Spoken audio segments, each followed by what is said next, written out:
Good morning, everybody. Today we're going to begin another group of pigs. I just finished up washing this north room last night. I didn't really shoot it because it's pretty repetitive. I already showed you guys kind of what it looks like when I wash the south room. So I got this north room all washed. They're bringing us probably around 1,200 pigs today, and we're going to fill this last side on the south room, this right here, and then I'm sure we'll have to move into this north room to finish today. So everything's ready to go. Feeders are full, mats are where they need to be, bag feeds out, brooder heaters are on. We came prepared today. We came prepared.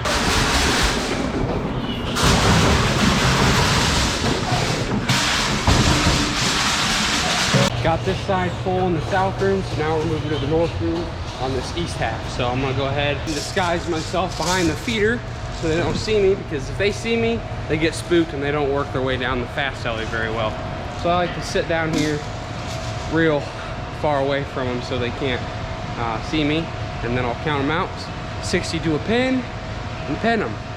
One thing about pigs you guys should know, their peripheral vision is horrible. They're straight as an arrow with their sight. As long as I don't move, they can't really see me very well. That's why we kind of have to use panels when it comes to loading and moving pigs around, because you have to guide them, or else they're just gonna run all over hell and they're not gonna know where to go, because all they can see is what's right in front of them.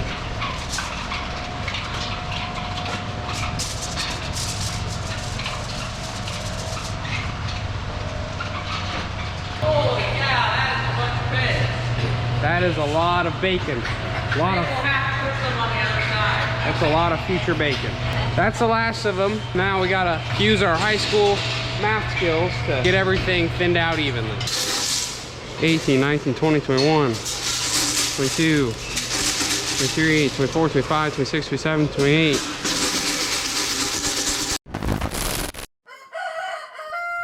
Hey, how's it going? It is a beautiful day today, and it's probably about 50 degrees outside.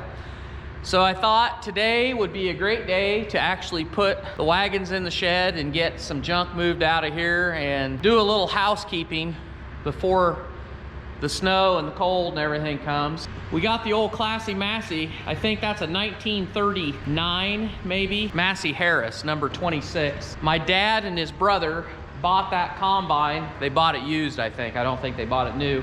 I think technically they still own it together. However, neither one of them are living. But I think the deal on it was they couldn't agree either one to buy the other one out, so they just kept it. And it's just sat here all these years.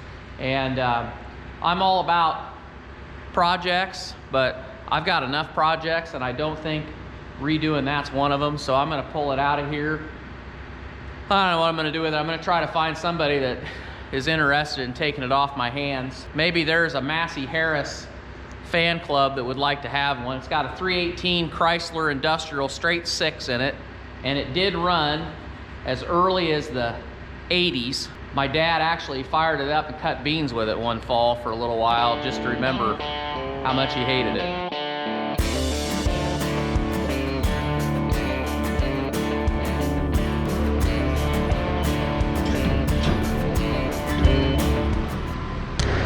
I think that's probably tight.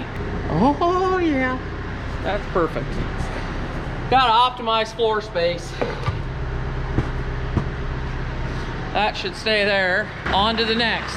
Gotta fill that corner. Good morning, everybody. Today we're up at our Site 3 barn. I'm in charge of chores today. I'm gonna chore all 3 of our buildings while Dad goes ahead and puts wagons away. We were a little delayed this year with putting our equipment away because of this building and having to chore all the pigs and do all the farm work, all that stuff. It was just crazy, crazy, crazy. But now that this barn's built and everything is done as far as the construction goes, we're gonna get everything inside the machine shed. And I'll be very happy with that, because I was getting real sick and tired of driving through there and looking at those wagons, and I knew they needed to be inside the machine shed. So I'm glad Dad's doing that today. So what I'm gonna go ahead and do today is I'm gonna feed everybody, feed the youngest pigs that we just got in Tuesday, which is 2 days ago.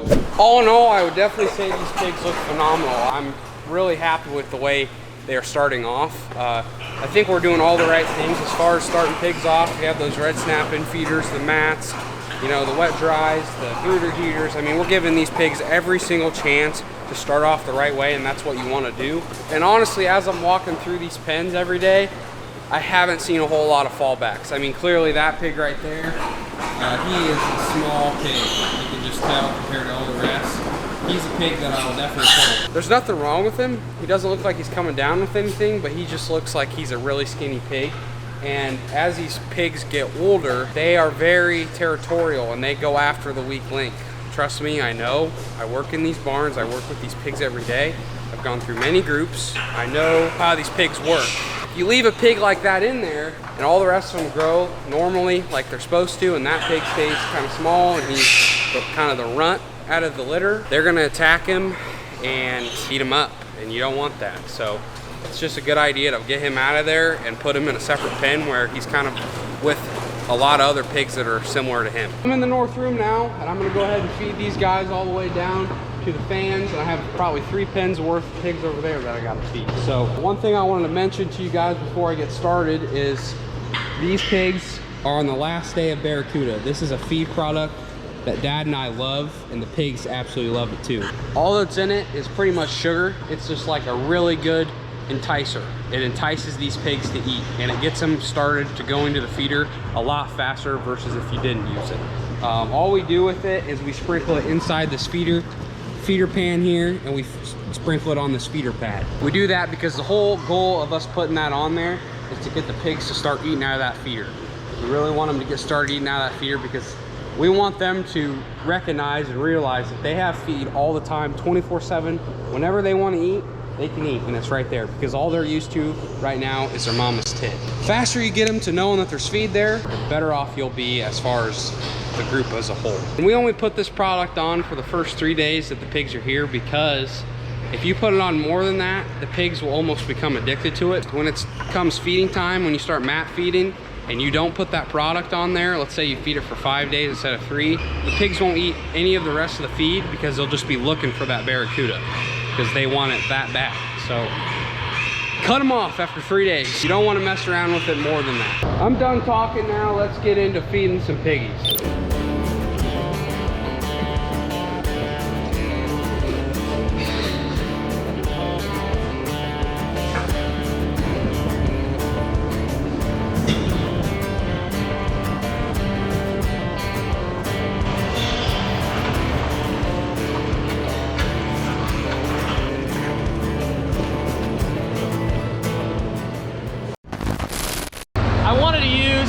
I wanted to use Old Faithful to back these wagons in. However, like any good 24-volt system, the batteries were dead when I went to start it.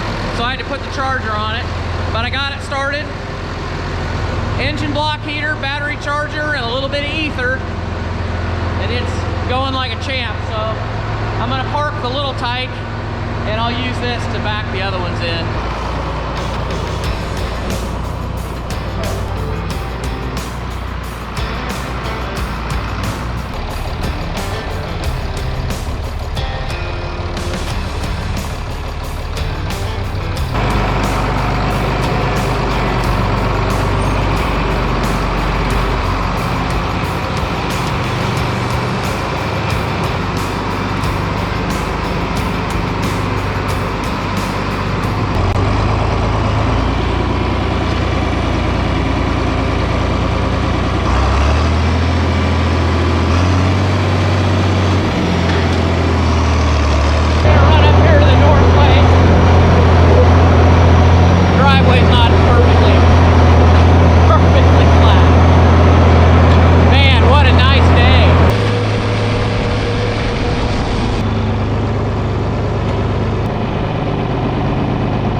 Well, we've done it again.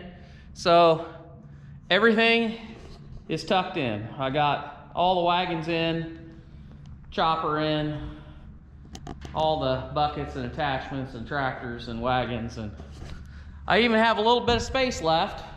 So we got a trailer loaded with lumber, so we'll probably back it in here because we got to sort all that and put it in the loft. Oh yeah, we don't have a loft yet. We're still working on that, but we're gonna get her.